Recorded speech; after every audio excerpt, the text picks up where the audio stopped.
देखें जो हमारा कोर्स था ना, जैसे कि इंट्रोडक्शन टू कंप्यूटर था, हिस्ट्री ऑफ कंप्यूटर था, मिसाल के तौर पे हमने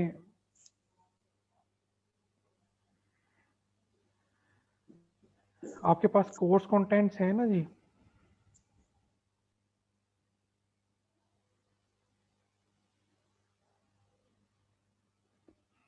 हेलो। सर है कोर्स कंटेंट। जी सर है कोर्स कंटेंट। ठीक है, चलें। देखिए उन कोर्स कंटेंट्स में अगर आप देखते हैं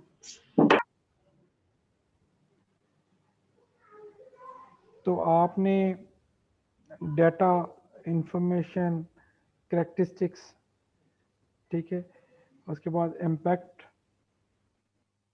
ऑफ कंप्यूटर ऑन सोसाइटी, आपके कोर्स कंटेंट्स के मुताबिक,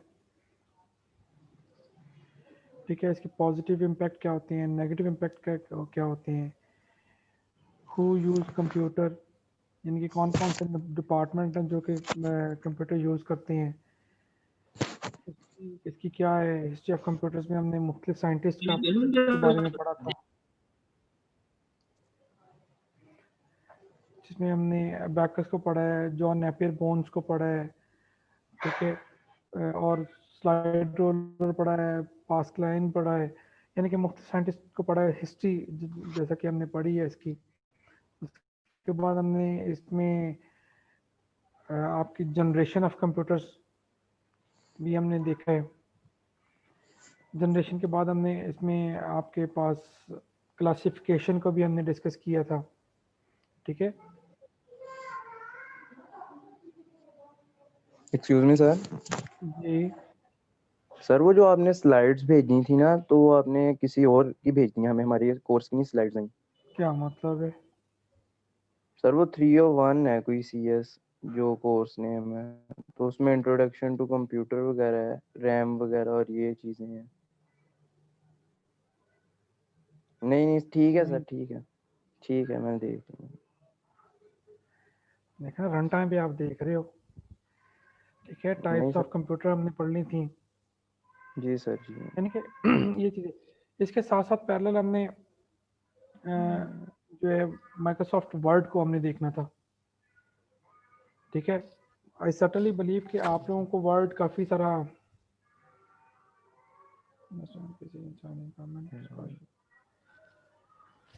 ठीक है ना जी।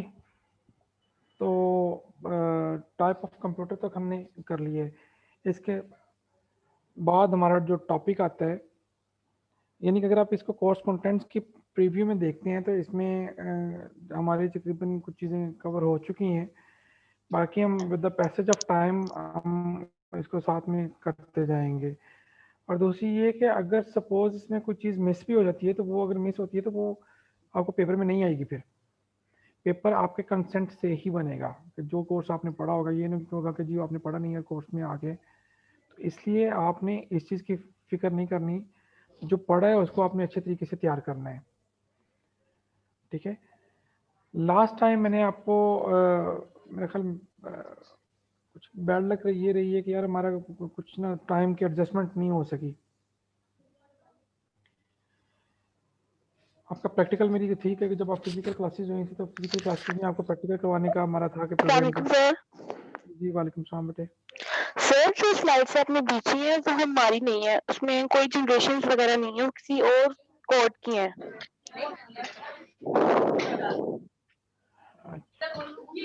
आप अभी आपको एक भेज रहा हूँ, अभी जस्ट मैं सर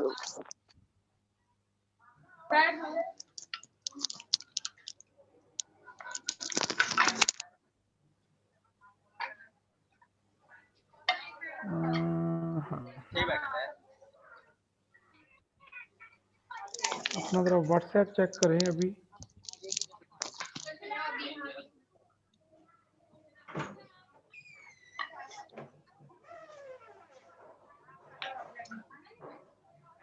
अभी अपना व्हाट्सएप चेक करें जी। Okay sir.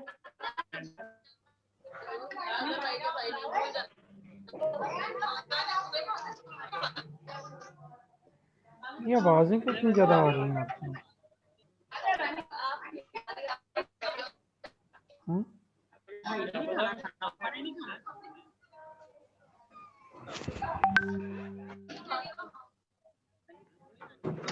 सर कुछ बच्चे वेटिंग में है, वो कह रहे हैं हमें एंटर कर लें क्लास में। जनाब 2 बच्चे हैं, वो आहिस्ता आहिस्ता ज्वाइनिंग हो रही है उनकी ना। Okay sir. सिर्फ 2 बच्चे हैं।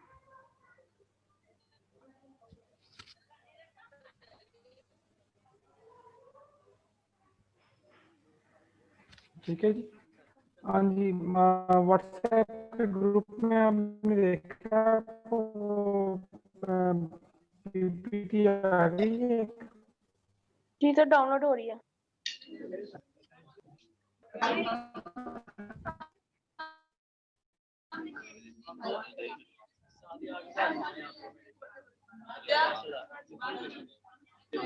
ये दानिश जमील के घर में कोई पार्टी हो रही है।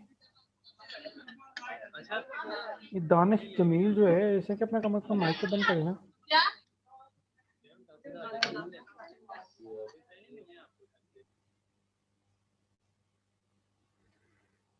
दानिश जमील, मेरा ख्याल है खुद ये बस ऑनलाइन होके ये खुद उठ गया है और मेरा मैसेज भी नहीं सुन रहा कि मैं इसको कह रहा हूँ कि माइक बंद कर दे।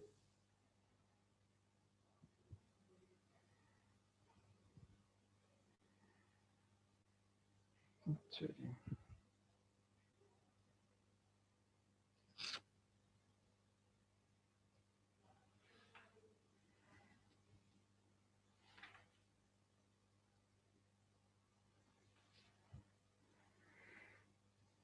इसको जरा खोल के देखें पीपीटी को, क्या ये ठीक है कि नहीं।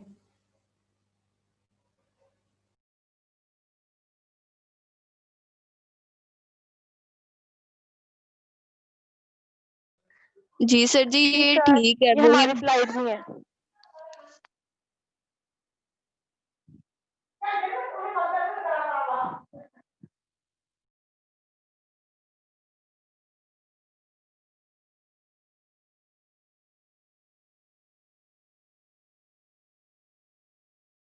हमारे पास आईटी प्रोफेशनल जो होते हैं वो किस टाइप के होते हैं। There are so many domains in computer fields. ठीक है, so every person has the capability that he cannot be expert in all domains. So that's why some people they use specific domains. Okay, if we will talk about the IT professionals, तो सबसे पहले हमें ये पता होना चाहिए कि IT professional कौन होता है। IT प्रोफेशनल वो होता है जो अडॉप्ट करता है field of information technology. IT की जो फील्ड अडॉप्ट करता है that is called IT professional. ठीक है, अब उस फील्ड में उस स्पेसिफिक एरिया वो मैटर नहीं करता। जो आईसीटी या आईटी टेक्नोलॉजी से की फील्ड को अडॉप्ट करता है that is called IT professional. ठीक है, आईटी प्रोफेशनल जो होते हैं वो रिस्पॉन्सिबल होते हैं for acquiring, developing, maintaining and operating hardware and software associated with computer and communication networks। अब देखें ना, आईटी प्रोफेशनल कोई प्रोग्रामिंग करता है, कोई वेबसाइट डेवलप करता है, कोई आपके यूटिलिटी सॉफ्टवेयर डेवलप करता है, कोई नेटवर्क में चला जाता है, कोई डेटाबेस में चला जाता है। ये सारे सारे आईटी प्रोफेशनल हैं। ठीक है, जो बंदा आईटी फील्ड से रिलेट करता है या उस प्रोफेशन को अडॉप्ट करता है दैट इज आईटी प्रोफेशनल्स। अब इसमें आ जाता है कि टाइप ऑफ आईटी प्रोफेशनल कौन कौन सी हो सकती हैं। कंप्यूटर प्रोग्रामर्स हो सकते हैं आपके पास आईटी प्रोफेशनल्स में, डेटाबेस एडमिनिस्ट्रेटर हो सकते हैं, सिस्टम एनालिस्ट हो सकते हैं, हार्डवेयर इंजीनियर हो सकते हैं, नेटवर्क एडमिनिस्ट्रेटर हो सकते हैं, वेबसाइट डिज़ाइनर हो सकते हैं, मल्टीमीडिया डिज़ाइनर हो सकते हैं, सिक्योरिटी स्पेशलिस्ट हो सकते हैं, ठीक है। आपके पास टेक्निकल सपोर्ट स्पेशलिस्ट हो सकते हैं, टेक्निकल राइटर हो सकते हैं, QAS हो सकते हैं यानी क्वालिटी एश्योरेंस स्पेशलिस्ट हो सकते हैं, कंप्यूटर ऑपरेटर हो सकते हैं जिनको हम DEO डाटा एंट्री ऑपरेटर भी कहते हैं। बेहतर है इसको वैसे आप लिख लें तो ज़्यादा बेहतर। मैं अदरवाइज आपको ये वर्ड की फाइल नज़र आ रही है? यस सर, आ रही है। इसके ऊपर मैं साथ साथ टाइप भी करता जाता हूँ।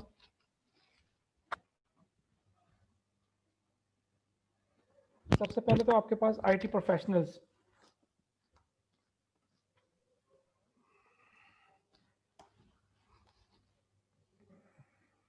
हाँ जी, ठीक है। IT profession, a person who has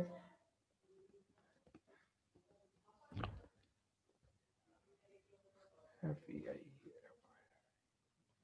field of information। यार ये बार बार ना आप कोशिश करें टाइम पे एंटर हो जाए, क्योंकि 10-15 मिनट हम टाइम देंगे, उसके बाद फिर मैं किसी को एंटर नहीं करूंगा। A person who has adopted the field of information technology as a profession is called IT professional।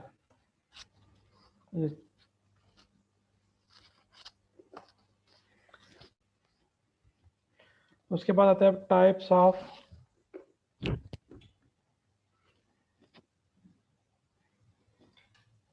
IT professional.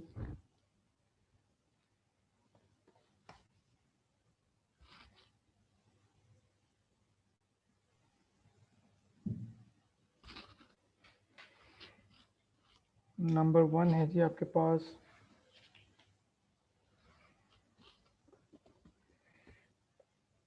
Computer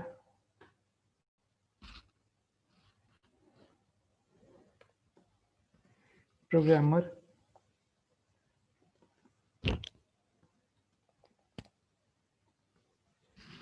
database administrator,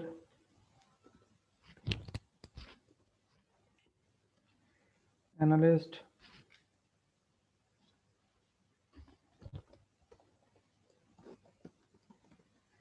hardware engineer,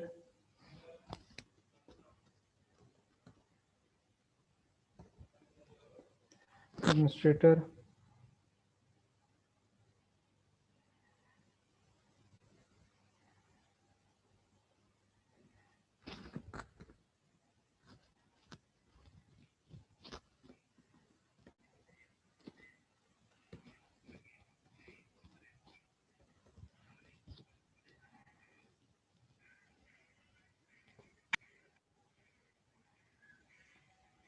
ठीक है जी।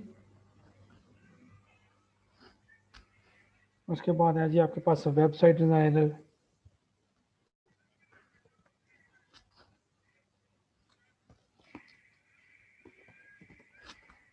मल्टीमीडिया डिजाइनर,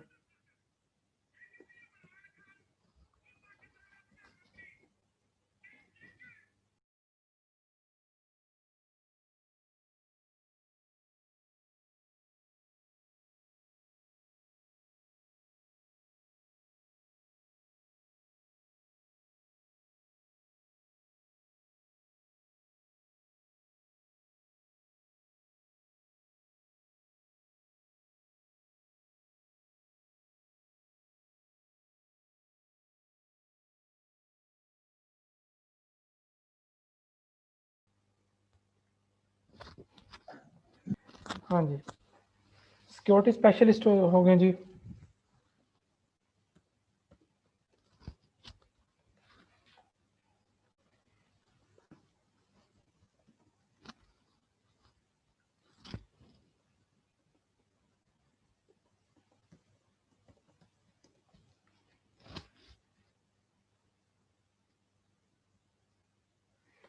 आपकी क्लास में टोटल स्टूडेंट कितने हैं सीआर?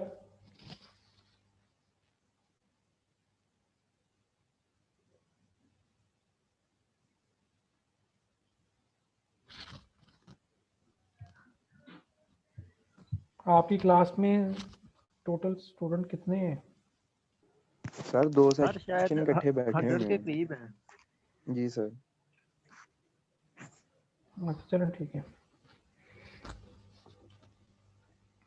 यानी कि 100 से ज़्यादा तो नहीं है ना? सर 98 है। चलो ठीक है। आप लोगों ने माइक्रोसॉफ्ट टीम पे भी काम में क्लास लेते हैं? No sir. चलो ठीक है।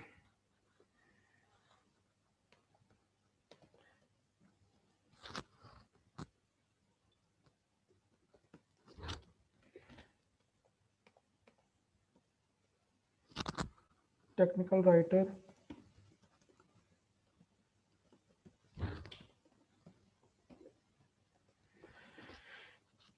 क्वालिटी एश्योरेंस स्पेशलिस्ट,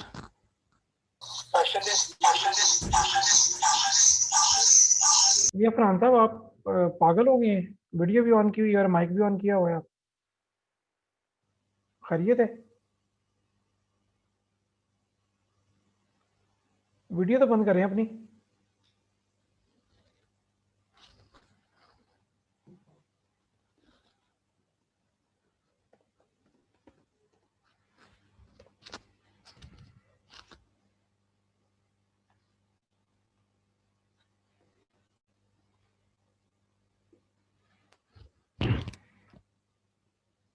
ठीक है जी, ये आपके IT professionals, type of IT professionals हैं।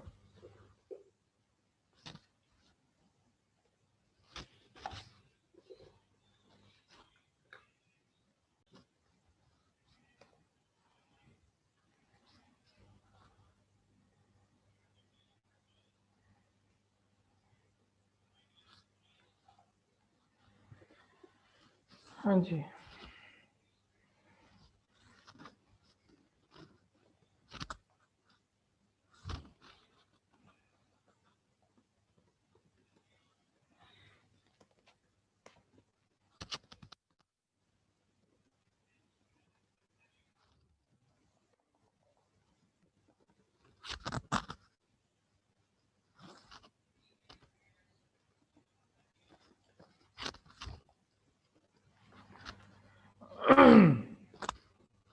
ठीक है, इनको आप खुद भी इसको स्टडी कीजिएगा, बट मैं इसको थोड़ा सा आपको एलेबोरेट कर देता हूँ। कंप्यूटर प्रोग्रामर जो होते हैं वो आपके such persons who write computer programs, that is called computer programmer. So there are so many programming languages like C++, Visual Basic, HTML, ठीक है? And you will study so many languages in your whole degree. Understand जी? अब किस बच्चे की किस language में expertise है वो एक बात की बात है, उसको हम डिस्कस नहीं कर रहे कि कंप्यूटर प्रोग्रामर वो होता है जो किसी भी प्रोग्रामिंग लैंग्वेज में, वो डॉट नेट में, वो जावा में, वो सी प्लस प्लस में, वो HTML में, वो डेल्फी में, ये जिसमें भी वो प्रोग्रामिंग स्किल्स उसके पास हैं, that is called programmer. Programmer जो होते हैं वो अपने प्रॉब्लम को सॉल्व करने के लिए, अपनी रिक्वायरमेंट को मीट करने के लिए कोड लिखते हैं उस स्पेसिफिक लैंग्वेज के अंदर, ठीक है, जिसमें भी वो एक्सपर्ट है, और उसका वो कोड जो है उसकी नीड को पूरा करता है, यानी कि वो प्रोग्राम जो होता है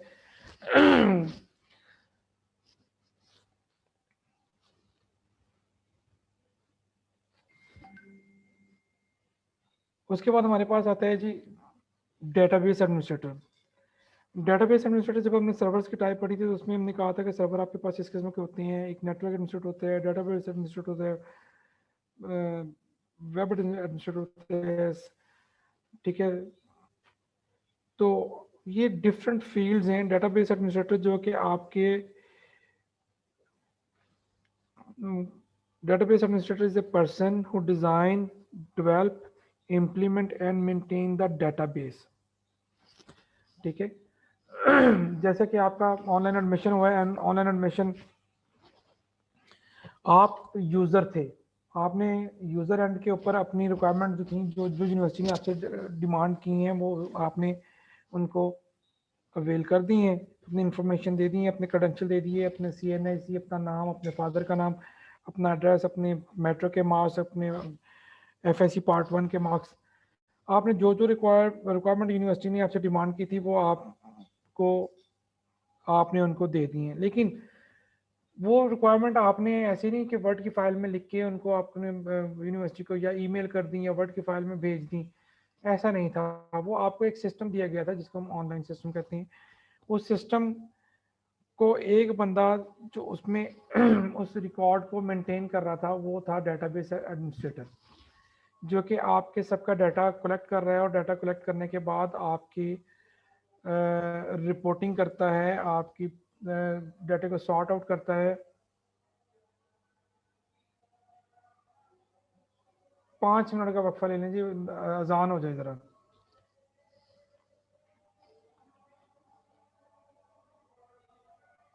इन द डेटाबेस, ठीक है। He always tried to analyze and determine the most effective way. उसकी कोशिश ये होती है कि वो डाटे को इस तरीके से कलेक्ट करे, या वो टेक्निक यूज़ करे, या वो मेथडोलॉजी, काम के करने को कई एक तरीके होते हैं। एडमिनिस्ट्रेटर वो होता है जो आपकी बहुत कम एफर्ट के ज़रिए आपके डाटा को अच्छे तरीके से मैनेज करे, डाटा को कलेक्ट करे, उसको स्टोर करे, ठीक है, और उसको डिस्ट्रीब्यूट करे अकॉर्डिंग टू द सर्विसेज या according to the need. 10 minute बाद हमारा सेशन खत्म हो जाएगा, फिर दोबारा रिज्वाइन कर लीजिएगा प्लीज आप,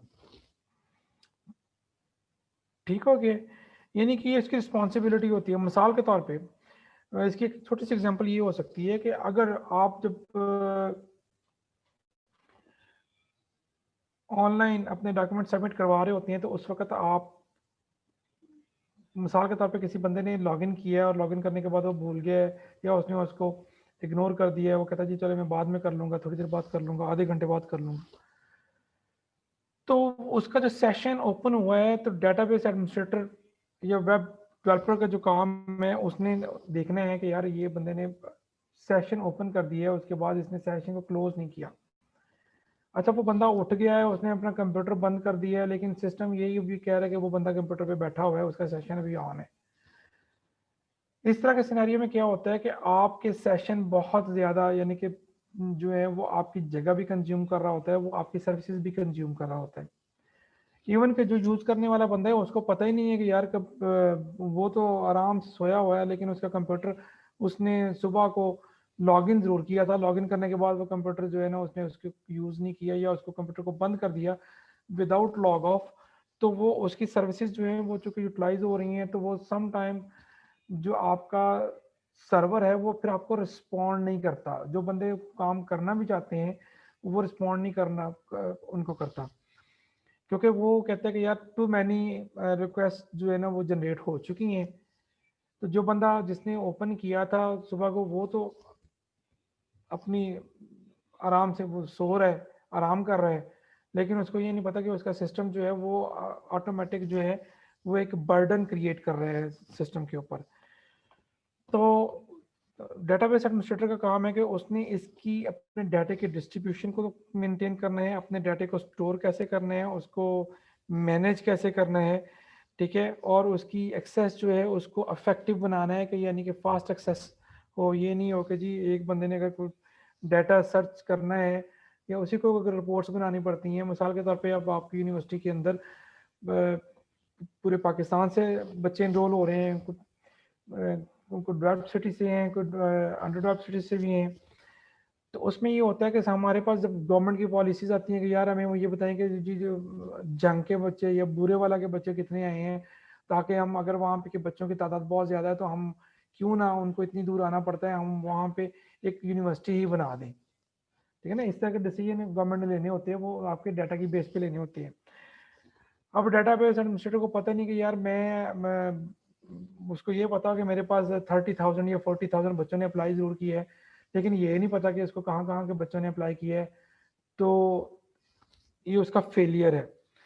इसलिए डाटाबेस एडमिनिस्ट्रेटर वो अपने काम का एक्सपर्ट होना चाहिए, उसको पता होना चाहिए कि काम को डाटे को कैसे मैनेज करना है, उसको पता होना चाहिए कि मैंने किस तरह की क्यूरी लगानी है और किस तरह की क्यूरी से मैं किस तरह का डाटा रिट्रीव कर सकता हूँ। उसको पता होना चाहिए रिपोर्ट कैसे जनरेट करनी है, उसको पता होना चाहिए कि टेबल्स को आपस में कैसे लिंक करना है। मिसाल के तौर पे वो जस्ट एक क्यूरी लगाएगा और आपके, चूंकि आप जब अपना देते हैं तो डिस्ट्रिक्ट भी लिखते हैं, सिटी भी लिखते हैं, तो उसकी एक क्यूरी से सिर्फ वो बच्चे फाउंड हो जाएं जो डिस्ट्रिक्ट बुरेवाला से हैं या डिस्ट्रिक्ट फैसलाबाद से हैं या डिस्ट्रिक्ट स्पेसिफिक सिटी से हैं। तो नहीं, यानी कि डाटा आपके पास मौजूद है, जैसे उसको फाइंड आउट करना है और उसको उसकी रिपोर्टिंग करनी है आपने।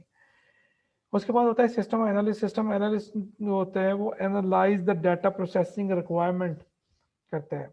अगर इसका पूछा है कि who is the system analyst और you can say what are the responsibility of system analyst, then you can say system analyst is a person who analyze the data processing requirements for an organization and develop the information system for it. ठीक है, just these two lines are the definition of analysis. Sir repeat करना ये। System analyst is a person who analyze the data processing requirement for an organization and develop the information system for this organization. In fact, he investigates the problems and plan their solutions. ठीक है, आपके system को वो investigate करता है, read out करता है, उसमें बग्स को देखता है कि भाई मेरा सिक्योरिटी सिस्टम के एतबार से मेरा सिस्टम ठीक है कि नहीं। वो ये देखता है कि पीछे मेरा कोई प्रॉपर एंटीवायरस इंस्टॉल हुआ है कि नहीं। वो पीछे देखता है कि मेरे पीछे फायरवॉल कोई प्रॉपर इंस्टॉल हुई हुई है कि नहीं। ठीक है, यानी कि इन चीज़ों को देखता है, फिर जो प्रॉब्लम्स आती हैं उन प्रॉब्लम का सलूशन वो फाइंड आउट करता है। ये ना कि आपने वेबसाइट बनाई है और अपना बहुत सारे यूजर्स को अट्रैक्ट कर लिए और उसके बाद आपने उसके सिक्योरिटीज को ना देखा हो, फिर ये ना देखा हो कि भाई बहुत ज़्यादा सिस्टम, जब किसी भी सिस्टम पे या किसी भी सिंगल आईपी के ऊपर जब बहुत ज़्यादा रिक्वेस्ट जनरेट होती है ना, बहुत ज़्यादा यूज़र आते हैं, तो सम टाइम सिस्टम उसको समझता है कि यार ये अगर आपने एंटीवायरस या फायरवॉल लगाई हो, या जो है इसको हम कहते हैं यूटीएम। ठीक है, UTM is a customised solution, it is a corporate sector solution, it is a unified threat management. UTM stand for unified threat management. ठीक है, तो उसमें ये सिस्टम उसको समटाइम करता है, यार ये बहुत ज़्यादा रिक्वेस्ट इससे आ रही हैं, तो it's mean it could be A virus, तो वो उसको ब्लॉक कर देता है, एंटर नहीं होने देता। तो सिस्टम एडमिनिस्ट्रेटर का, एनालिस्ट का ये काम होता है कि उसने अपने सिस्टम को स्टडी करना है, उसके प्रॉज एंड कॉन्स को देखना है और उसके अकॉर्डिंगली प्रॉपर मेजरमेंट्स लेने होते हैं। उसके बाद हमारे पास हार्डवेयर इंजीनियर आते हैं। हार्डवेयर इंजीनियर, ठीक है, वो होता है जो डिज़ाइन डेवलप करता है और इम्प्लीमेंट करता है कंप्यूटर नेटवर्क्स को, कंप्यूटर हार्डवेयर को। कोई आपका स्कैनर कहाँ पे लगना है, किस कंप्यूटर के साथ स्कैनर को जोड़ना है, ये नहीं कि आप वर्क स्टेशन के साथ जोड़ दें, सर्वर के साथ ना जोड़ें। हालांकि सर्वर आपकी पावरफुल मशीन है as compare to simple computer या वर्क स्टेशन। ठीक है, हार्डवेयर इंजीनियर ने कोई कनेक्टर ख़राब हो गए, कोई कम्युनिकेशन प्रॉपर नहीं हो रही, कोई सिस्टम नहीं चल रहा, तो उसने आपके हार्डवेयर को देखना है, आपके सीडी डाटा रीड नहीं कर रही, तो यानी कि ये स्पेसिफिक फील्ड्स होती हैं। उसके बाद फिर नेटवर्क एडमिनिस्ट्रेटर आ जाता है। Network administrator, a person who plans, install and maintain computer networks. That is a network administrator. He can implement the policies. कोई बंदा, कोई यूजर पॉलिसीज इंप्लीमेंट नहीं कर सकता, जस्ट एक नेटवर्क एडमिनिस्ट्रेटर है जो कि आपके नेटवर्क को भी देखता है, आपके नेटवर्क का जो लेआउट है उसको भी देखते हैं। हमने डाटा कम्युनिकेशन का एक सेगमेंट अपनी क्लास में हम पढ़ेंगे, आपके कोर्स कंटेंट्स के अंदर है, उसमें हम देखेंगे कि आपके पास नेटवर्क क्या होता है, नेटवर्क के फिजिकल डिवाइसेस क्या होती हैं, नेटवर्क की टपोलॉजीज क्या होती हैं, कि किस तरह आप नेटवर्क को जोड़ते हैं। ठीक है, तो नेटवर्क एडमिनिस्ट्रेटर का ये काम होता है कि उसने आपकी सिस्टम की इंस्टॉलेशन को, आपके नेटवर्क की इंस्टॉलेशन को देखना है, उसको मेंटेन करना है, कंप्यूटर नेटवर्क्स को देखना है, डाटा सेंड हो रहा है, डाटा रिसीव हो रहा है। ये तो नहीं कि किसी में आपने जस्ट सेंडिंग की ऑप्शन छोड़ी हुई है, रिसीविंग की नहीं है। आपका लॉग इन टाइम मुतय्यन कर सकता है, ये आपकी पॉलिसीज इंप्लीमेंट कर सकता है कि भाई 3:10 से लेके 4:20 तक या 4:50 तक या 6 बजे तक जो है वो CS305 वालों की क्लास है, तो सिर्फ इस टाइम में ये बच्चे सिर्फ और सिर्फ लॉग इन हो सकें इस सिस्टम के ऊपर, कोई और बंदा को लॉग इन ना हो सके। ये ना हो कि कोई MS वाले या MSc वाले या कोई और, आप CS का सेक्शन है कि जी BSc वाले आके बैठ जाए उस कंप्यूटर पे ऊपर, हालांकि टाइम टेबल के मुताबिक क्लास अगर आपकी है तो सिर्फ और सिर्फ वो डिफाइन कर देगा इसमें CS वाले जो हैं वो इस टाइम से इस टाइम में लॉगिन हो सकते हैं, अगर SC वाला लॉगिन होना चाहिए तो नहीं हो सकेगा। ठीक है, पॉलिसीज इंप्लीमेंट करता है वो, ट्रबल शूट द प्रॉब्लम्स करता है इन द नेटवर्क। ठीक है, यानी कि इन शॉर्ट ये कि वो ही द सिक्योरिटी ऑफ नेटवर्क और maintain the network of your organization, that is called network administrator. Web designer जो है वो आपके क्रिएट्स करता है, post and modifies the contents लेने, बाकी आप कुछ जनरल चीजें होती हैं, कुछ पढ़ने वाली होती हैं। ठीक है, आपके पास मल्टीमीडिया डिजाइनर है, सिक्योरिटी स्पेशलिस्ट है, सिक्योरिटी स्पेशलिस्ट जो कि एनालाइज करता है कंप्यूटर सिस्टम। ठीक है, वल्नरेबिलिटी को और थ्रेट्स जो होते हैं उनको चेक करता है, कोई ऐसे सॉफ्टवेयर अनऑथराइज्ड एक्सेस को वो मेंटेन करता है, फिजिकल डैमेज को वो मेंटेन करता है। Security specialist install and configure firewall and antivirus software. ठीक है, अब हालांकि नेटवर्क एडमिनिस्ट्रेटर जो होता है, नेटवर्क एडमिनिस्ट्रेटर पूरे नेटवर्क को कंट्रोल करता है, लेकिन आइडियल सिचुएशन में आपका सिक्योरिटी स्पेशलिस्ट सेपरेट होता है, डेटाबेस एडमिनिस्ट्रेटर सेपरेट होता है, नेटवर्क एडमिनिस्ट्रेटर सेपरेट होता है, सिस्टम एनालिस्ट सेपरेट होता है। लेकिन हमारे जो एक कल्चर चल रहा है, इस कल्चर में अगर आप करें लीगैलिटीज की बात, तो लीगैलिटीज में या एक इंटरनेशनल स्टैंडर्ड को मीट करना है तो फिर उसमें आपके पास ये सारे सेपरेट होने चाहिए। डेटाबेस एडमिनिस्ट्रेटर सेपरेट होना चाहिए, सिस्टम एनालिस्ट सेपरेट होना चाहिए, उसके अंदर हार्डवेयर इंजीनियर होने चाहिए जो कि ट्रबल शूटिंग करें, जाके लोकेशन पे जाके सिस्टम को देखें। ठीक है, वेबसाइट को मेंटेन करने वाला सेपरेट बंदा होना चाहिए, नेटवर्क को मेंटेन करने वाला सेपरेट बंदा होना चाहिए, सिक्योरिटी स्पेशलिस्ट सेपरेट होना चाहिए। लेकिन हमारे यहाँ चूँकि जो है वो ट्रेंड चला हुआ है कि आपका जो नेटवर्क एडमिनिस्ट्रेटर है उसने नेटवर्क को भी देखना है, उसने डेटाबेस को भी देखना है, उसने वेबसाइट को भी देखना है। यानी कि हमारी यूनिवर्सिटी, अगर आप इसको अंदाज़ा लगा लेंगे, ये एक कॉर्पोरेट सेक्टर है, इसके तकरीबन ऑलमोस्ट 40,000 स्टूडेंट को फीड कर रही है और 8,000 के करीब इसके एम्प्लॉयज़ हैं। लेकिन इवन दैट कि यहाँ पे भी एक नेटवर्क एडमिनिस्ट्रेटर है, यहाँ पे एक वेब डिज़ाइनर है, ठीक है, डेटाबेस एडमिनिस्ट्रेटर है, लेकिन यहाँ पे सिस्टम एनालिस्ट कोई नहीं है, हार्डवेयर इंजीनियर, कोई टेक्निकल उन्होंने मैट्रिक पास बंदे रखे हुए हैं जिनको सिर्फ ये पता है कि ट्रबल शूटिंग में जाके कनेक्टर को लगाना है या नहीं लगाना है। सिर्फ वो ये चेक कर सकते हैं कि जी कनेक्टर लगा हुआ है, अगर क्रॉस का निशान है तो नहीं लगा हुआ है, अगर क्रॉस का निशान है और फिर भी ट्रैफिक नहीं कंट्रोल हो रही या इंटरनेट नहीं चल रहा, फिर इट्स मीन कि समटाइम कोई प्रॉब्लम है। वो इस प्रॉब्लम को देख सकते हैं। अगर कनेक्टर लगा हुआ है, क्रॉस का निशान है, इट्स मीन कि कनेक्टर नहीं लगा, वो कनेक्टर काट के दोबारा नया लगा देंगे। ठीक है, अगर कनेक्टर भी लगा हुआ है, कनेक्टिविटी भी हो रही है, लेकिन ब्राउजिंग नहीं हो रही, फिर वो पीछे नेटवर्क एडमिनिस्ट्रेटर को कहेंगे जी वो उनको समझ नहीं आ रहा। यानी कि बड़े बेसिक लेवल के बंदे उन्होंने रखे हुए हैं और उनको बेचारों को सिर्फ एक उनको कॉन्फ़िगरेशन बताई हुई है, दूसरा उनको वो सिर्फ ये बताया होगा कि यार कनेक्शन को आपने कैसे फिजिकली देखना है। ठीक है, तो आइडियल सिचुएशन में, लेकिन चूंकि आप को बेसिक पता होना चाहिए प्रोफेशनल के टाइप ऑफ प्रोफेशनल्स क्या होती हैं, तो अगर आप किसी नेटवर्क की बात करें तो आप नेटवर्क में आप बात कर सकते हैं कि भाई ये एक स्पेशल ये कंप्लीट पैरामीटर्स हैं, अगर ये नहीं है तो इसमें इट्स मीन कि वो प्रॉपर ऑर्गेनाइजेशन जो है वो नहीं है या वो प्रॉपर काम नहीं कर रहे। सिक्योरिटी स्पेशलिस्ट का काम है। अदरवाइज हमारे यहाँ तो जो मैंने अभी आपको बताया था कि आपको वायरसेस को कंट्रोल करने के लिए वो भी नेटवर्क एडमिनिस्ट्रेटर ही करता है, लेकिन उसके लिए सिक्योरिटी स्पेशलिस्ट होता है जो कि आपके वायरसेस को आपके ठीक है चीज़ों को वनरेबल बनाता है, थ्रेट से कंट्रोल करता है, वायरसेस से कंट्रोल करता है, मुख्तलिफ वॉर्म्स या अनऑथराइज्ड एक्सेस को कंट्रोल करता है, फिजिकल डैमेज से बचाता है।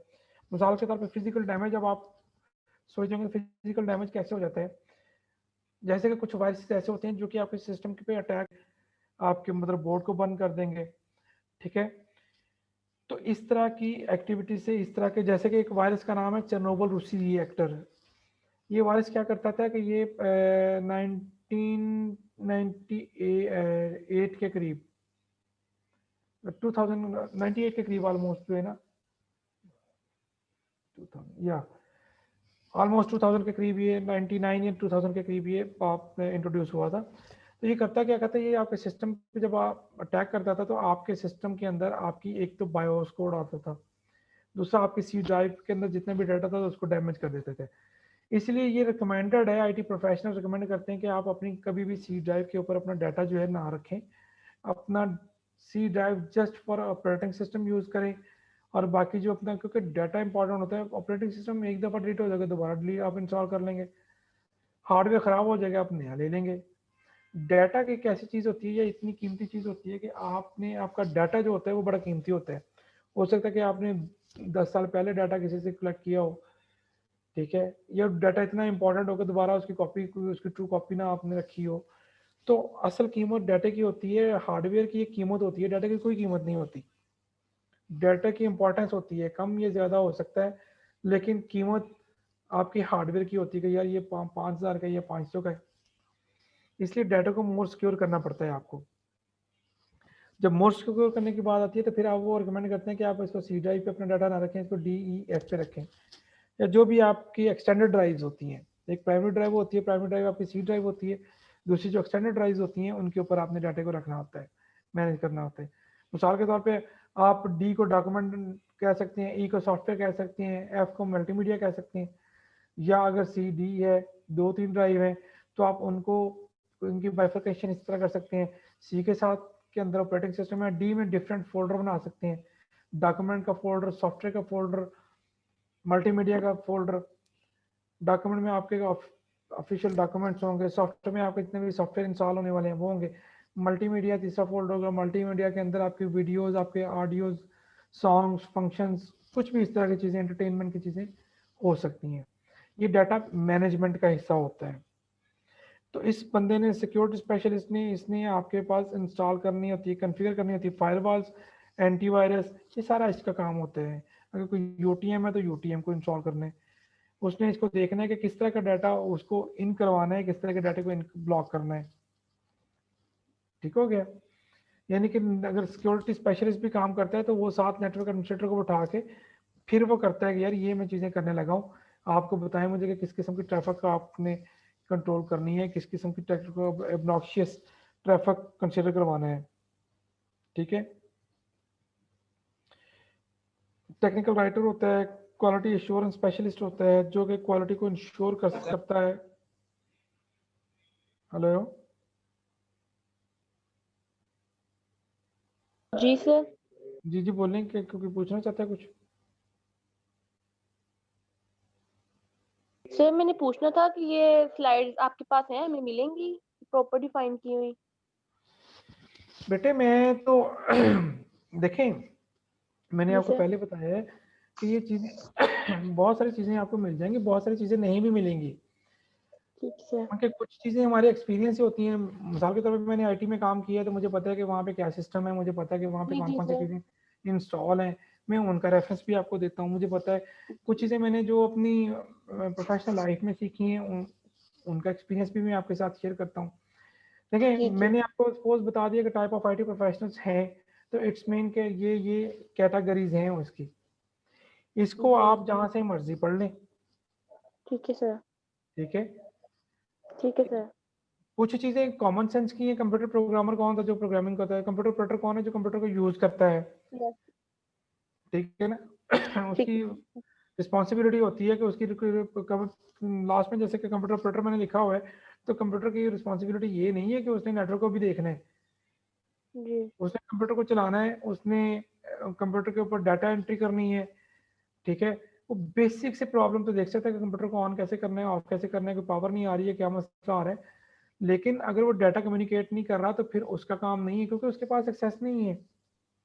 उसके पास एक लिमिटेड एक्सेस होती है कि जस्ट वो अपने कंप्यूटर को चला सकता है, वो कंप्यूटर ऑपरेट कर सकता है।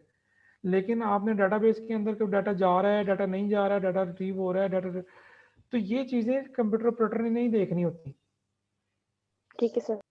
ठीक है ना। ये कुछ चीज़ें होती हैं, ये जो कॉमन सेंस की चीज़ें होती हैं, जी ठीक है ठीक है सर। ना जी।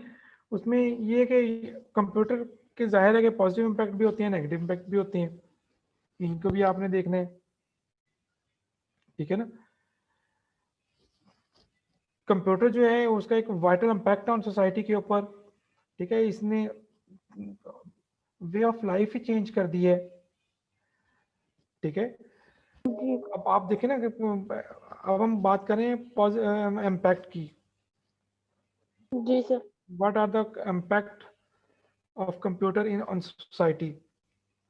तो पहले हम अगर पॉजिटिव इम्पैक्ट की बात करते हैं तो कंप्यूटर के ने लाइफ को वैसे ही चेंज कर दी है। कंप्यूटर का almost every field of life जो है ना, इसका एक इम्पैक्ट है। मतलब कोई ऐसा शोबा नहीं है जहाँ पे कंप्यूटर इन्वॉल्व ना हो। वो ऑफिस हो, वो मेडिकल लाइफ हो, वो आपकी होम बजटिंग हो, ठीक है। यानी कि कोई ऐसी जगह नहीं है जहाँ पे कंप्यूटर यूज नहीं होता। ऑर्गेनाइजेशन जो है वो कंप्यूटर यूज करती हैं अपने काम को जो है एफर्ट को रिड्यूस करने के लिए। ये इसका पॉजिटिव इम्पैक्ट है।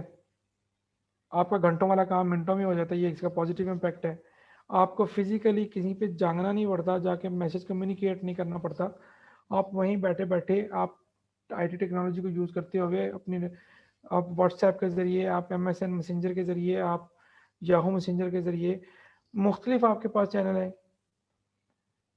ठीक है, जहाँ पे इसके पॉजिटिव इम्पैक्ट भी हैं। यानी कि इसने आपके कॉस्ट को रिड्यूस किया। कॉस्ट में जो कि एक काम करते थे 50 बंदे, ठीक है, वो अब कंप्यूटर के जरिए आप एक बंदा करता है। इसकी जस्ट एक मैं एग्जांपल आपको दे सकता हूँ। मिसाल के तौर पे 2008 के इलेक्शन में मेरी ड्यूटी लगी थी सेशन कोर्ट में। तो यहाँ पे हमने ये किया था कि यहाँ पे पहले जो आपकी जो वोटिंग काउंट वो काउंटिंग होती है ना इसकी, तो इसको ये काउंट करने के लिए हबीब बैंक के बंदे, अकाउंट ऑफिस के बंदे सेशन कोर्ट बुलाती थी अपने पास। अब उनका सारा अमला यहाँ पे आके बैठा होता था, सारा दिन बैठा रहता था। शाम को जब रिजल्ट आने शुरू हो जाते थे तो हर बंदा अपने अपने हलके के, अपने अपने जो उनका सेशन जज जो है, जो कि जिसके पास एक एक हलका होता है, वो उसको उसके काउंट करते थे। अच्छा, उस 2008 में उन्होंने क्या किया, इसको कहा कि इनको तो कंप्यूटराइज कर दें क्यों ना सिस्टम को। उसमें ये कि हर जज के पास हमने पहले जहाँ पे 10-10 बंदे बैठाते थे, वहाँ पे 10 बंदों को आपको पे भी करना पड़ता है।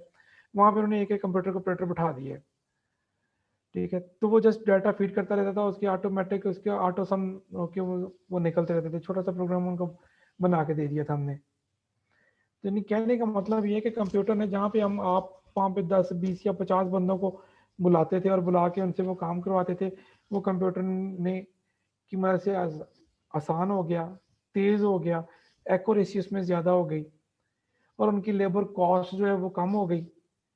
अब उनको एक बंदे को पे करना पड़ रहा है, पहले उनको ज़्यादा बंदों को पे करना पड़ता था, बंदों की बॉदरेशन भी ज़्यादा थी, वो भी कम हो गई। जिस तरह किसी भी चीज़ के पॉजिटिव इम्पैक्ट होते हैं उस तरह उसके नेगेटिव इम्पैक्ट भी होते हैं।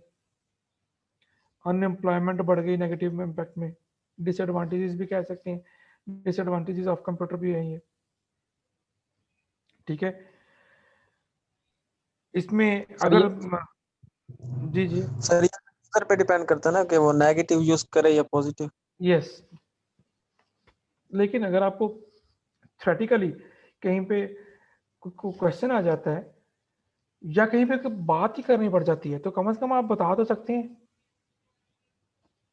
ठीक है, कि भाई इसके पॉजिटिव इम्पैक्ट हैं, इसके नेगेटिव इम्पैक्ट भी हैं। अब नेगेटिव इम्पैक्ट क्या है? अनएम्प्लॉयमेंट बढ़ गई, क्योंकि जहाँ पे 10 बंदे का रोजगार लगा हुआ था वहाँ पे एक बंदा ऑपरेटर वाला वो 10 बंदों का काम कर रहा है या 50 बंदों का काम कर रहा है। तो कंपनी मालकान जो होते हैं उन्होंने तो कहना कि यार हमारे पैसे बच रहे हैं, ठीक है, इन 40 बंदों को फारग करो, ये एक दो बंदे बस ठीक है, तो इनको वो डबल पे भी दे देगा।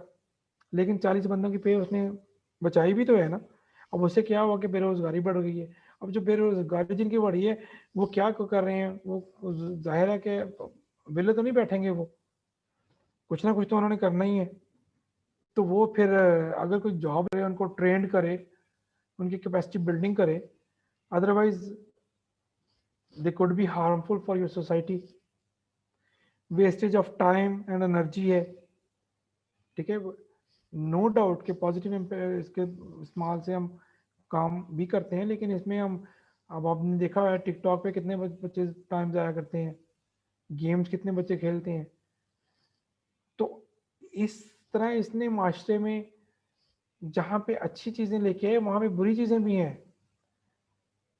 पहले अपने जो थे इसके यूज़र जो थे वो अपने टीचर्स के पास बैठते थे, अपने माँ बाप के पास बैठते थे, अपनी फैमिली में बैठते थे, उनके साथ गपशप करते थे, कम्युनिकेट करते थे।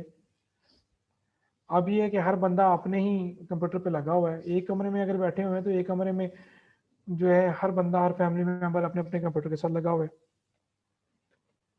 क्योंकि गेम खेल रहा है, वेस्टेज ऑफ टाइम हो रहा है। सबसे बड़ा नुकसान इसका ये डाटा सिक्योरिटी है। आपका पर्सनल डाटा, प्रीशियस डाटा जो है वो उसको सिक्योर करना पड़ेगा। अगर वो सिक्योर नहीं है तो ये आपके लिए नुकसानदेह हो सकता है, ये इसका डिसएडवांटेज है। आप देखें कि अभी पिछले दिन उन्होंने HEC के सिंध गवर्नमेंट की वेबसाइट को हैक किया था, गवर्नमेंट ऑफ सिंध के। फिर हमारी यूनिवर्सिटी के वेबसाइट कई दफ़ा हैक हो चुके हैं। HEC के हो गए, NTC नेशनल टेलीकम्युनिकेशन का जो डिपार्टमेंट है उनका, यानी कहने का मतलब ये है कि आपका सिक्योरिटी, ज़ाहिर है कि अगर टेक्नोलॉजी आई है तो टेक्नोलॉजी के जहाँ पे फ़ायदे हैं वहाँ पे नुकसान भी हैं। आपका पर्सनल डाटा है, वो पर्सनल डाटा कोई बंदा दूसरा बंदा देख सकता है, अगर वो if he has the capability, ठीक है ना, अगर वो इतना एक्सपर्ट है तो वो देख सकता है। कंप्यूटर क्राइम बढ़ गया है, आपके डेबिट कार्ड चोरी होते हैं, उनसे डाटा आपका चोरी होता है। तो आपने देखा कि साइबर क्राइम एक विंग गवर्नमेंट को बनाना पड़ा है। वो क्यों बनाना पड़ा है? क्योंकि वो कंप्यूटर को जहाँ पे पॉजिटिव यूज़ करते थे वहाँ पे नेगेटिव यूज़ भी बहुत ज़्यादा था, ठीक है ना। यानी कि people use the computer for negative purpose या negative activities. They can hack, they can steal the information, they can hack the computers, ठीक है ना। प्राइवेसी वायलेशन है, हेल्थ रिस्क है कि पहले जो बच्चे ग्राउंड में जाके खेलते थे अब वो ग्राउंड में नहीं जाते, वो कंप्यूटर पे बैठे वहीं पे गेम खेल लेते हैं। फिजिकल एफर्ट कम हो गए हैं।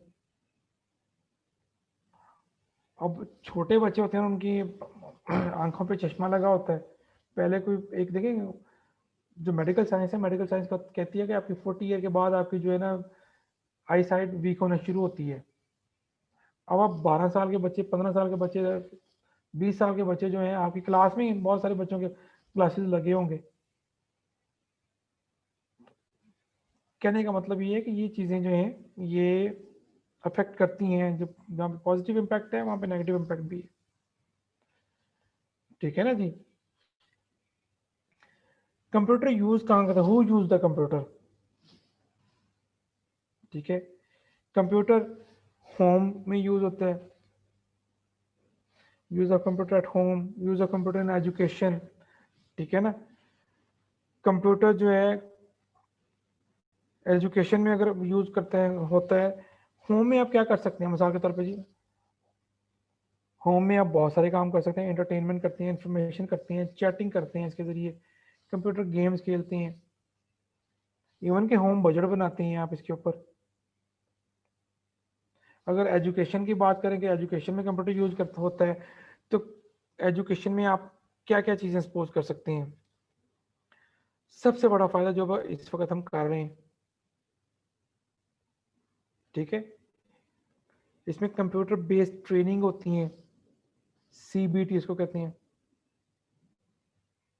ठीक है, सीबीटी क्या होता है? CBT computer, the full form of CBT is computer based training होती है। सीडी रोम में आपको डाटा प्रोवाइड कर दिया जाता है। ठीक है, इनमें ये ग्राफिकली देखें, आपको जो समझ आती है ना, अब अगर सपोज हम फिजिकल क्लास ले रहे होते तो शायद इससे बेहतर होता। फिजिकल क्लास के बजाय हम अगर पीपीटी बना के रखी होती तो वो शायद आपको और ज़्यादा बेहतर लगता। ठीक है, पहले हम बुक से याद करना मुश्किल है, उसको स्टोरी की शक्ल में याद करना है, उस थोड़ा बेहतर हो जाता है। अगर उसमें स्टोरी भी हो जाए, कोई ड्रामाई शक्ल हो जाए, उसमें कुछ ग्राफिक्स भी आ जाए, उससे ज़्यादा बेहतर है। उसमें कुछ वीडियोस भी आ जाए, साउंड भी आ जाए, टेक्स्ट भी आ जाए, वो बहुत ही ज़्यादा बेहतर है। आपकी फिजिकल डेमोन्स्ट्रेशन भी आप उनकी देख लेते हैं। आप देखें मेडिकल लाइफ में या मेडिकल की फील्ड में उन्होंने परमानेंट कर दिया कि आपने इनको लाइव प्रीव्यू, यानी कि आप इनको फिजिकली, पहले ये होता था कि आपके पास ये डेड बॉडी फिजिकली उसके पास लेके जाते थे। ठीक है, फिजिकली इवन के डेड बॉडी भी लेके जाते थे, फिर भी अगर वो किसी ने कोई हार्ट का डॉक्टर है और हार्ट की वो क्लास ले रहा है तो उसको बताना कि यहाँ से इस वेन से आपका जो है ना ब्लड सर्कुलेट होगा, यहाँ से इंजेक्ट करेगा, यहाँ पे एक्सट्रैक्ट करेगा इस वेन से, तो वो पता चल जाता था लेकिन इतनी ज़्यादा समझ नहीं लगती थी। अब उनको यानी कि तो उसको हम कह सकते हैं सीडी कैड। ठीक है, या कंप्यूटर एडेड लर्निंग कह सकते हैं, कैल कर सकते हैं, CAL। इसमें यानी कि क्या होता है कि आपको वो फिजिकली दिखाता है कि आपकी डेमोस्ट्रेट करता है, फिजिकल बॉडी आपके कंप्यूटर पे पड़ी हुई है या कंप्यूटर में आपको नजर आ रही है, उसमें वो चीज़ों की एग्जीक्यूशन कैसे होती है वो आपको फिजिकली दिखाता है, समझाता नहीं है, दिखाता भी है। ठीक है ना, तो जो कंप्यूटर बेस्ड ट्रेनिंग्स होती हैं इनमें आपको उन्होंने कुछ डाटा जो होता है वो इसमें आपके ग्राफिक्स भी हो सकती हैं, साउंड भी हो सकती है, ऑडियो वीडियो लेक्चर्स भी हो सकते हैं। ठीक है, कुछ डेमोन्स्ट्रेशन भी हो सकती हैं, यानी कि ये लो कॉस्ट सॉल्यूशंस होते हैं फॉर एजुकेशन पीपल के लिए। जैसे कि आपको बहुत सारे सॉफ्टवेयर की सीडीज को रेक्सिटी में अगर जाएंगे 20-25 रुपए की सीडी मिल जाएगी, उसमें बहुत सारे आपको फ्री स्पोकन इंग्लिश है, दूसरी चीज़ें हैं, यानी कि बहुत सारे डिफरेंट, आपने कोरोटा सीखने, अपने ऑटो कैड सीखने, अपने एडोब फोटोशॉप सीखने, उसकी ट्रेनिंग, उसके ट्यूटोरियल पड़े हुए हैं वहाँ पे, जो कि आपको बुक को पढ़ने से नहीं आ सकते, वहाँ पे देख के आपको आ जाएंगे। ठीक है ना, यानी कि लोग जो हैं वो अपने पीसी पे, अगर वो किसी के पास टाइम कम है वो, तो वो ये करता है कि आपकी वो कंप्यूटर बेस्ड सीडीज या सीबीटी कंप्यूटर बेस्ड ट्रेनिंग जो होती हैं वो लेता है, उसकी सीडीज ले लेता है और वो घर पे वो आधा घंटा पढ़े, वो 8 घंटे पढ़े, वो 10 घंटे पढ़े, एक दिन में एक कोर्स खत्म कर दे। सर जी सर हमारे प्रैक्टिकल अब यही ऑनलाइन होंगे या फिजिकल होंगे यूनिवर्सिटी में? बेटे, अब ये हालात डिपेंड करता है कि क्या सर्कमस्टांसिस बनते हैं। इसके बारे में कुछ कहा नहीं जा सकता, ठीक है ना। तो ये, अगर अगर जनवरी में ओपन हो गए तो फिर लेकिन आपके ये हमें यानी कि जो अभी तक की इंफॉर्मेशन है वो ये है कि आपके एग्जाम फिजिकल होंगे, एग्जाम जो है वो फिजिकली होंगे, ठीक है ना जी। जी सर।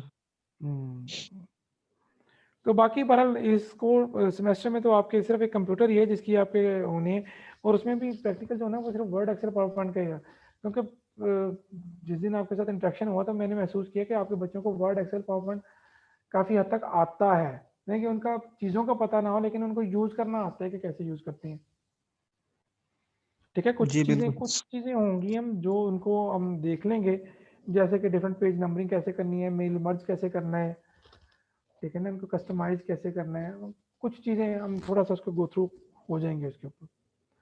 शॉर्टकट की मैंने दी है, उनको भूलना नहीं है, उनको आपने अच्छे तरीके से याद करना है, उसका एक सवाल मस्ट उसमें से आ जाना है, ठीक है। यानी कि कंप्यूटर बेस्ड ट्रेनिंग हो सकती है, कंप्यूटर एडेड लर्निंग हो सकती है, ऑनलाइन एजुकेशन हो सकती है, डिस्टेंस लर्निंग हो सकती है, ऑनलाइन एग्जामिनेशन हो सकता है, तो use of computer in business, तो मार्केटिंग उसके ऊपर हो सकती है, स्टॉक एक्सचेंज को मेंटेन कर सकती हैं, ऑनलाइन बैंकिंग उसके ऊपर होती है, ठीक है। रिटेल स्टोर्स के आपके पास आप यूज़ करते हैं, ऑफिशियल या ऑफिस ऑटोमेशन कर सकते हैं कंप्यूटर पे आप, ठीक है जी। मैन्युफैक्चरिंग में अगर की बात करते हैं तो मैन्युफैक्चरिंग में there used design the product and automation of manufacturing process, ठीक है। यानी कि कंप्यूटर जो वाइडली यूज हो रही है मैन्युफैक्चरिंग में, इंडस्ट्री में, आपकी मशीनें कंप्यूटराइज्ड हो रही हैं, ठीक है ना। यानी कि आपकी प्रोडक्शन कंप्यूटर के ज़रिए हो रही है, आपकी स्टिचिंग कंप्यूटर के ज़रिए हो रही है, यानी कि जैसे जैसे आगे आगे तो जैसे जापान के हालात इतने खतरनाक हो गए कि उनको उन्होंने अलार्मिंग सिचुएशन दे दी कि भाई एक दौर आ जाएगा कि जापान के ऊपर सिर्फ और सिर्फ रोबोट्स का कब्जा होगा, बंदे खत्म हो जाएंगे यहाँ पे, जैसे कि चाइना में वन चाइल्ड पॉलिसी चल रही थी। अब और पॉपुलेशन को कंट्रोल करने की रही थी, लेकिन चूंकि साथ में टेक्नोलॉजी को उनके एडवांसमेंट कर रहे हैं, ऐसे जापान में भी था, पॉपुलेशन को कंट्रोल करने के लिए उन्होंने जो है वन चाइल्ड पॉलिसी लॉन्च कर दी, लेकिन वन चाइल्ड पॉलिसी के बाद उन्होंने चूंकि इलेक्ट्रॉनिक्स में या बहुत ज़्यादा इन्वेंशन की, जब इन्वेंशन सर की तो तो फिर उन्होंने जापान में जी सर तो जी फिर जापान में रोबोट्स को कौन बनाएगा? अगर रोबोट्स ही हो जाएंगे तो फिर तो फिर रोबोट्स ही रोबोट बनाएंगे आगे, ठीक है ना। तो उसमें ये है कि वो वहाँ पे इतनी तेजी से रोबोट्स बढ़ रहे हैं कि उन्होंने अलार्म कर उनको उनको एक अलार्मिंग सिचुएशन वहाँ पे क्रिएट होगी, उन्होंने कहा जी कि इसको आप जरा कंट्रोल करें, इतना ऊपर ना जाएं अभी, ठीक है ना। तो यानी कि कहने का मतलब ये है कि टेक्नोलॉजी हर जगह पे इन्वॉल्व हो रही है, हर जगह पे आ रही है। तो यानी कि हम खैर अभी उस बातों पे ना जाए, हम देख रहे थे कि आप कंप्यूटर होम यूज़ कर सकते हैं, कंप्यूटर इन एजुकेशन यूज़ करते हैं, कंप्यूटर इन मैन्युफैक्चरिंग यूज़ कर सकते हैं, कंप्यूटर इन मेडिकल फील्ड में यूज़ कर सकते हैं, ठीक है, ठीक है। एयरलाइन सिस्टम में कर सकते हैं, वेदर फोरकास्टिंग के लिए करते हैं, कंप्यूटर लाइब्रेरीज हैं, जैसे कि आपको अगर कोई बुक चाहिए हो तो पीडीएफ ड्राइव एक है जहाँ पे आपको फ्री ऑफ कॉस्ट बुक मिल जाती है, उसमें million not million even in billion books पड़ी हुई हैं, जो कि आप you can download from that website और ड्राइव, ठीक है जी। आपके डिफेंस में कंप्यूटर यूज हो रहे हैं, ठीक है ना जी। यानी कि आईसीटी जो है वो कोई ऐसा शोबा नहीं है जी इन शॉर्ट के जहाँ पे ये नहीं है। फायदा क्या होता है इसका, आईसीटी का या आईटी का? इसका फायदा ये है कि ये आपके दोबारा टाइम की नोटिफिकेशन आ गई है जी, 10 मिनट रह गए हैं, ठीक है ना। नेटवर्क अपॉर्चुनिटीज ये क्रिएट करती है, इंक्रीज करती है, डिस्टेंस लर्निंग को ये मेंटेन करती है, ट्रेडिशनल लर्निंग जो है उसको, वो चूंकि अब एब्सोल्यूट होती जा रही है, इंक्रीज करती है, एक्सेस टू रिसोर्स इंक्रीज करती है, इंटरेक्टिव लर्निंग हो जाती है, इससे सेंटर्ड लर्निंग हो जाती है, ठीक है। यानी कि इसकी हाई कॉस्ट है, आपको यहाँ पे पैसे भी खर्च करने पड़ते हैं, इसकी ट्रेनिंग लेनी पड़ती है, इसको सीखना पड़ता है, ठीक है। सम टाइम आपके पास अनसर्टेन सक्सेस रेट इसका सम टाइम आ जाता है, चलते चलते बंद हो जाता है, ठीक है ना। तो मेडिकल में जो मैं आपको बता रहा था, उसमें अब जो चीजें हो रही है ना, अब सिमुलेशन के साथ चीजें हो रही हैं। Simulation is the combination of text, audio, video, ठीक है ना। देखें ग्राफिकली आपको चीज को देख के ज्यादा समझ लगती है इंस्टेड ऑफ उसको रीड आउट करने से, ठीक है जी। Excuse me sir, sir 4:30 class end होगी, 4:30 टाइम में क्लास का, तो ये लास्ट सेशन है ना, इसके बाद नहीं ज्वाइन करना सेशन? चले हाँ जी, इसके बाद ना कीजिएगा। ठीक है सर। ए बी दोनों ग्रुप पढ़ रहे हैं ना इस वक्त? जी सर।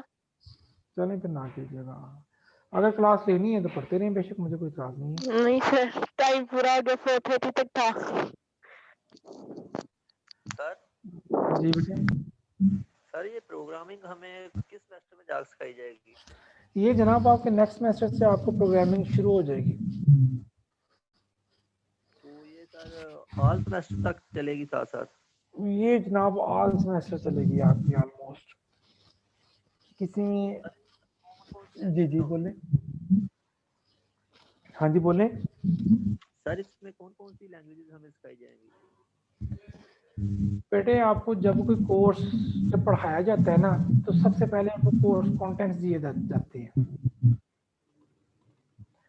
कोर्स कंटेंट्स में होता है कि आपने क्या क्या पढ़ना है।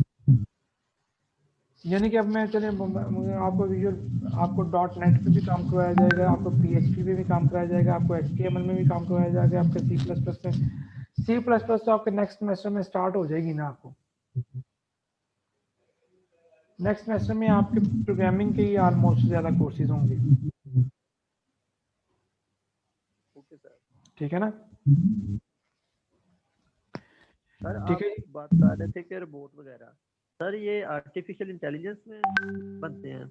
यस यस, देखें किसी भी मशीन को जब आप AI के साथ अटैच कर देते हैं, that is called robot.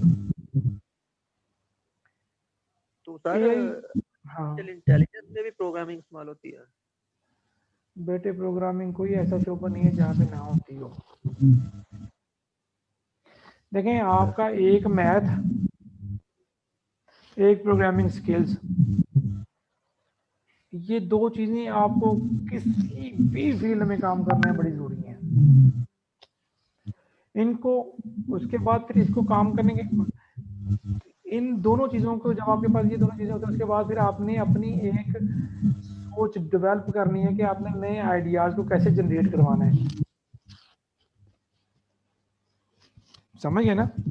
Yes sir. अगर आपने AI पे काम करना चाहते हैं तो फिर आपको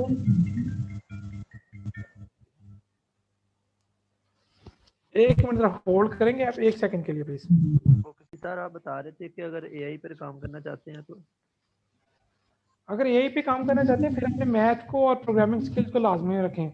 अदरवाइज अगर आप एआई पे काम नहीं करना चाहते, यानी कि ये रिसर्च एंड डेवलपमेंट का काम होता है, इसमें आर&डी होती है।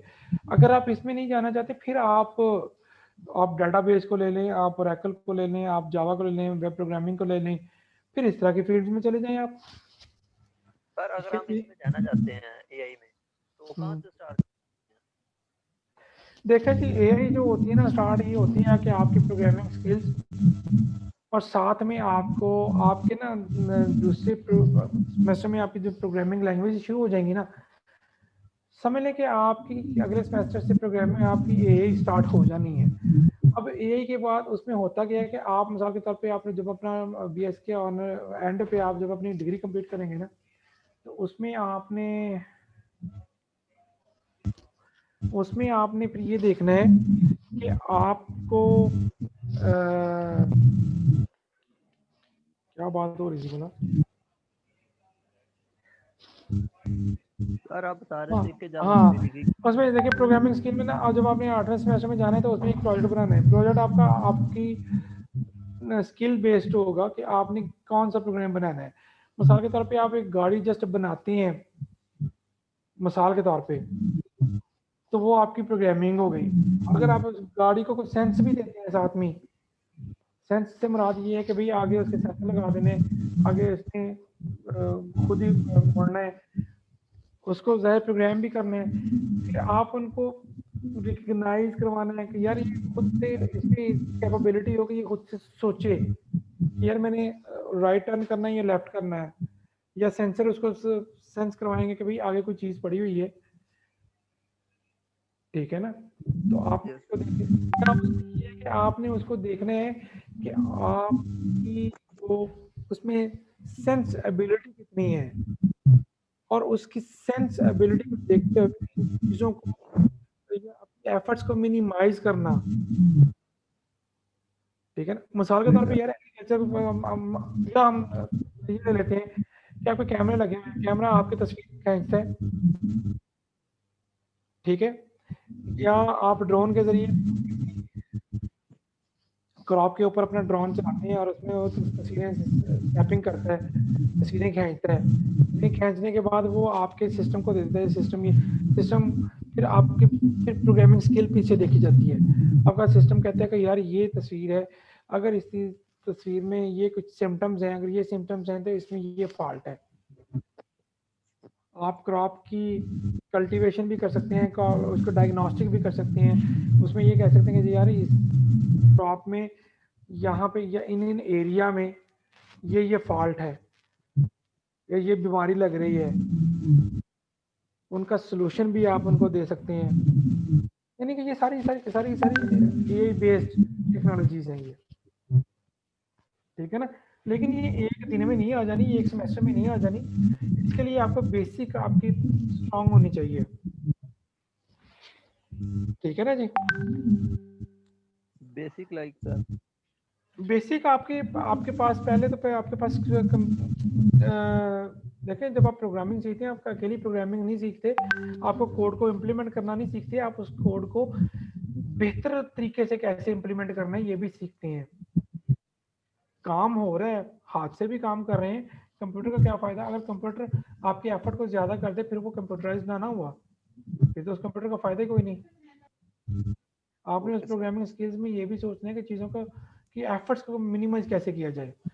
आपका टाइम ख़त्म हो रहा है तो सीआर आप अटेंडेंस वगैरह आप ले लेना इनकी, ठीक है। जी सर ले हाँ, नेक्स्ट इंशाल्लाह हम करेंगे जी इसका जो है ना, नेक्स्ट टॉपिक में हम बाकी चीज़ों को देखते हैं इसकी।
है।